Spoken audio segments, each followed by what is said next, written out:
বলতে গেলে এই প্রথম কোনো বিবাহ বিচ্ছেদের মামলায় রীতিমতো হিমশিম খাচ্ছে সুপ্রিম কোর্ট। ব্যাপারটা এরকম, বাবা জন্মসূত্রে ভারতীয়, পশ্চিমবঙ্গের চন্দননগরের বাসিন্দা, মা রাশিয়ান। 2019 সাল নাগাদ বিয়ে হয় দুজনের। 2020 সালে এই দম্পতির একটি পুত্র সন্তান জন্মায়। কিন্তু গত 2 বছর ধরে স্বামী স্ত্রীর মধ্যে ঝামেলা চলায় শেষমেশ দুজনেই আলাদা হওয়ার সিদ্ধান্ত নেয়। কিন্তু সমস্যাটা হচ্ছে, আইনত বাচ্চার অধিকার তো বাবা মা দুজনের। তাহলে এই মুহূর্তে বাচ্চা কার কাছে থাকবে?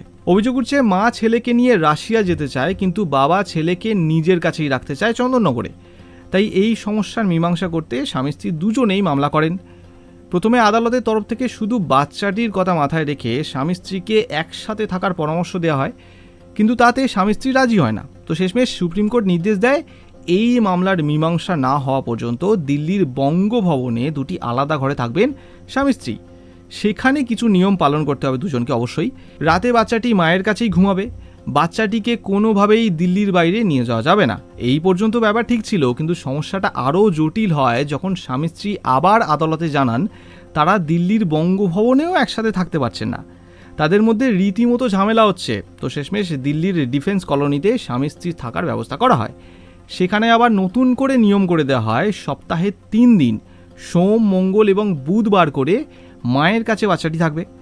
এই কদিন সন্তানের সমস্ত দায়িত্ব পালন করবে তার মা। ছেলের খাওয়া দাওয়া, তাকে স্কুলে নিয়ে যাওয়া, সব দায়িত্বই মায়ের থাকবে। এই 3 দিন বাদে বাকি দিন বাবার কাছে থাকবে বাচ্চাটি।